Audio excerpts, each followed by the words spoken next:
What up? It's your main man Joey Sparks. That's two E's. Know why? You heard me. That's two E's. Know why? Uh, this is my review of Star Wars Episode 9, The Rise of Skywalker. If you enjoy content like this, make sure you click subscribe. Do me a solid. Every subscribe helps, man. I just want to say this. This is my review of Star Wars The Rise of Skywalker. And this is a spoiler alert. Please do not go any further in this video if you have not seen this film.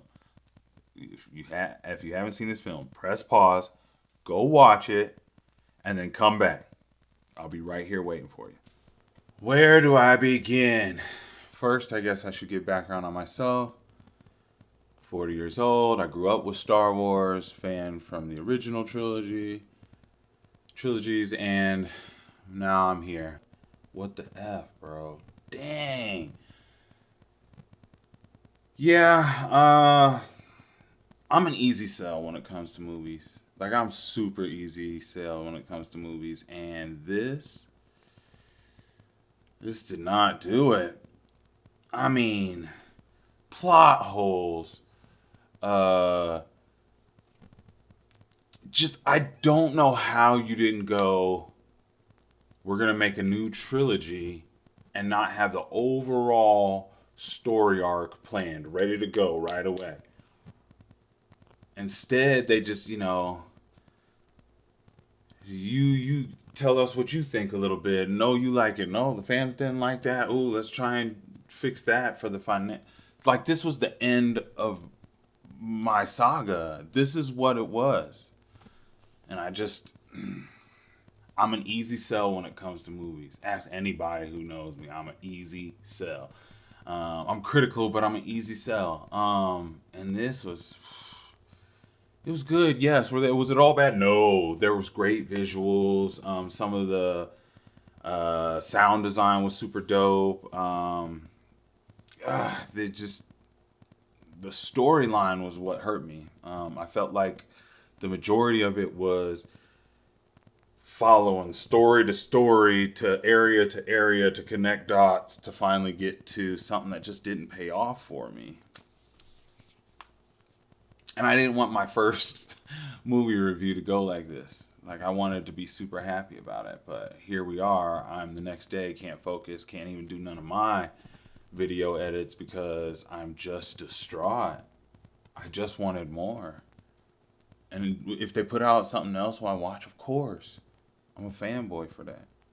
But, okay, here's how we go. Let's see. Even the open up trailer, or the open up montage of Kylo Ren on his way to Exoslot or something. I don't. The planet of the Sith. He shows up there and he starts getting, voices of Palpatine in his ear talking about he was controlling the whole show. That seems super convenient for me. Like, oh, wow.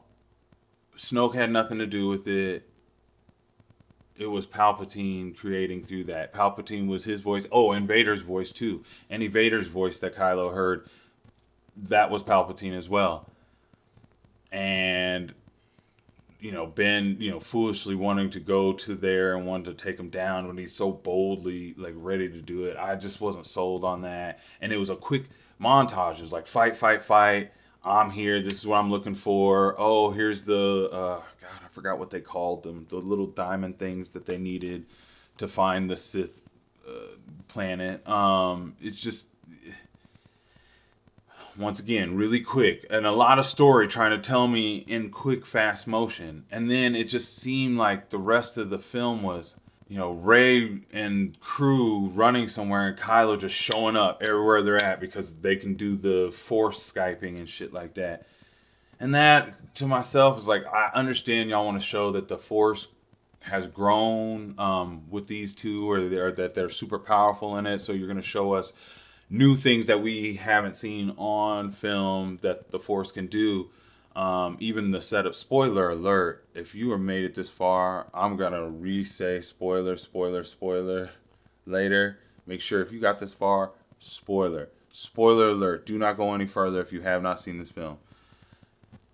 Yeah, it was just and yeah, and if you had seen The Mandalorian, you saw that Baby Yoda was able to heal someone, so like I understood that. But even the way they got to the snake was what mad wild and convenient. Like, oh, their skipster speeders blew up happenstance on top of the quicksand type rocks, the sinking rocks in the desert, and they sink not to their death, but to the underneath where they conveniently find the knife that gives them the key and location to the whatever it's called, diamond locator or something. I don't without them falling through that sand pit, that's where it is. And I'll tell you this too, as someone who loves character acting, Rey's reaction to BB-8 going down was better than, spoiler, her thought that Chewie was going down. Like, and I mean, like, and I felt, I guess I was, her character acting made me feel more invested in the death of BB-8, the way they cut it, compared to when we thought Chewbacca was dead from Rey's hands. By we, I don't mean me, because I didn't think, like, I was like, that's, wow. But they had already made mistakes, so I was like, I don't know, maybe they are going to do this. Or like, and by mistakes, I'm saying plot choices that I didn't understand. Did anybody ever find out what the hell Finn was supposed to tell Rey? Yeah, like right before they all were about to die, it's like, Rey, I'm about to tell you something. And we never got to that. That was never tied up. Yeah, it's just Rey running off. And then when we finally get, I mean, I skip a lot to get there, but when we finally get, and yo, why in the hell didn't Princess Leia try and reach out to Kylo a long time ago? Like, why was this the first time she's trying? Anyway, that all that stuff's inconsequential. So yeah, they go get the diamond, and then, you know, Kylo shows up, and Rey and Kylo have their battle, and then Rey, because Leia speaks out to Ben, catches him off guard. Rey kills him. Oh crap! Rey goes to heal him, and then he becomes Ben Solo. Like, it's just, I really wish they would have had some setup plot that's kind of what happens when someone heals someone back from life or something. And it seemed like a big far jump, but you know it's the finale, so maybe it's not a big far jump for Rey to all of a sudden, only 2 episodes did she learn about her being force sensitive, but now she can bring someone back from death, like a lightsaber, internal bleeding. And then they recreate the Han Solo scene. I'll give credit. Anytime there's a dad scene with me without my father in any movie, I'm gonna cry. It's just gonna happen. And when you add the fact that this is Star Wars and he was one of my beloved characters, had to shed a tear on that one. But that was it. I was expecting to cry the whole film. Ask anybody. I took tissues in knowing. Like, I was ready to go. I was ready to fully emote for 2.5 hours. And it didn't happen like that. And eventually, Rey gets to the exoskeleton planet. I don't know what the hell it was called. Exodermatology. Whatever the Sith planet was called. Rey gets there following and trying to confront Palpatine after she finds out that oh yeah, I forgot. We find out throughout all the Force Skyping with Kylo on the remains of the Death Star that she's a Palpatine. That she's a Palpatine, right? Oh yeah, she even tries to go and like seclude herself off on Luke's island, which was dumb. But it, like, the part where the TIE fighter rose up out of the water, like, that made me feel like these films were connected, and it was way better. And but the rest of the island visit was kind of, I mean, Luke could have talked to her anywhere. You know what I mean? It's just her following that and revisiting same.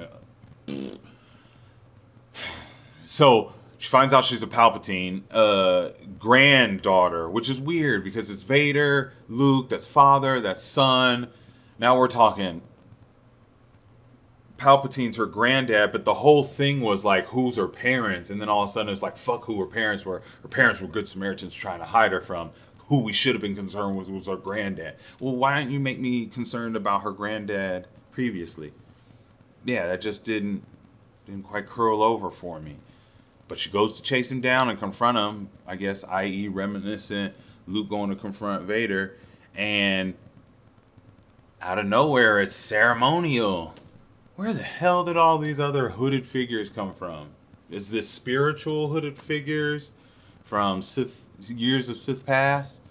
But then that's also another crazy thing. That's what Palpatine said. This is a plan to strike me down so you become the new Sith Empress of the galaxy. And if you strike him down, you get the power of all the Sith. Like Maul and Dooku and hell, Bane and Plagueis and like Vader, everybody, you get all of them. That just seems like that could have been explained a little bit more or pre-explained and led up to. Why don't you drop some hints on that? Maybe, in The Last Jedi or something like that. And then you get to Ben coming to save her, and he gets confronted by the Knights of Ren, and he's getting his butt kicked. She's kind of getting her butt kicked by Palpatine, who's like connected to the chair or whatever. And we find out she has the lightsabers, and Leia had taught her previously, and so she has both the lightsabers. So she sends one to Ben Solo with the Force Skyping thing, since we learned that earlier with Ben's. It's just Force Skyping is so stupid. She does the block thing and sends the Force lightning back, which kills Palpatine again. Like, it's the same way we're trying to kill him again. And then drains all her energy and she dies. And like, I actually got teary-eyed in that moment, just because like I was so upset with how things were going. Like, I was literally upset with how the movie was playing out. I was like, I can't believe all my heroes, all the light side is dying in this way. Like this martyr way thing. And I was just like, oh, that could have been done. Like, if you wanted to kill off Rey, I wouldn't have minded that, but you got to do it better. It's just, yeah, that was so whack the way it happened. And then Kylo comes through and he gives it. And then they do the awkward, reminiscent of all the incestual Leia and Luke kissing thing. And then, he dies, which understandably, which that kind of gave a little bit of respect to his character, so he didn't seem like a punk the whole time. And then let me talk about the fleet of people who can't come into nowhere. So Princess Leia, sends out a call of distress to the whole world. She can't get nobody, but Lando Calrissian can get everybody. Now, don't get me wrong, black people know everybody, and they got the hookup and network game on lock, but yo. And that was just weird. It just showed up. It was a good scene, but I don't feel like they sold it enough before it got there. And then, and all the Star Destroyer, or not, they all had the planet killing weapon, and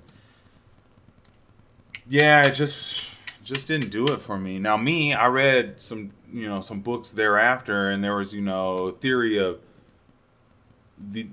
which would have made Rey and Kylo brother and sister. And I feel like you could have really sold me that, you'd have had to fix the little Rey not being recognized by Leia or Han as their daughter. You had to fix that in the script somewhere. But I would have been way more compelled if I would have found out, oh my gosh, she also is of Skywalker royalty,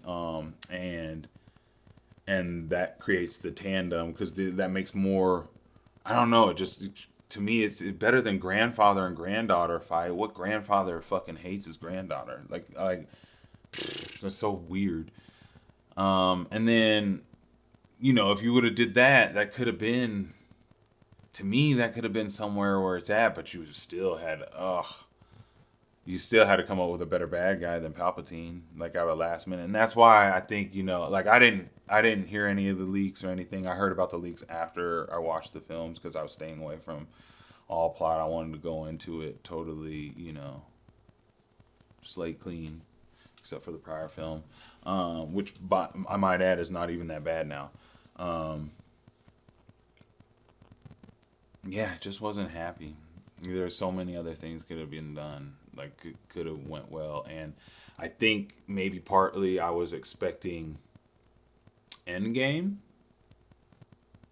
Marvel's Endgame scenario out of my saga that's lasted, over 40 years. I mean, yeah, it just to me didn't quite curl over for that. And I mean, it seemed like there was so much explanation going on and so much traveling and carry that you could have made another whole film, but they were so obsessed with keeping it trilogies and that there's many fumbles all around the way. But I gotta say, it's the first time I was truly like just let down, and I'm an easy sell.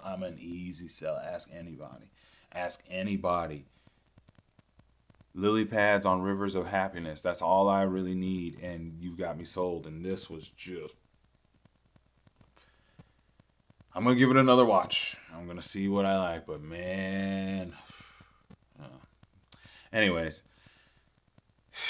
I'll see you back, and maybe I'll start with some other things coming up here on the new year. This is something I'd like to get into as far as saying, giving my opinion on reviews on film and television or series, network series. So, if you like it, please do me a favor, hit subscribe, click the bell, smash the like button, whatever the trendy kids say. I really appreciate it. And then, I'll catch you on the next review. All right? Holla at your main man. Peace. I mean, come on. How do you guys expect to beat me?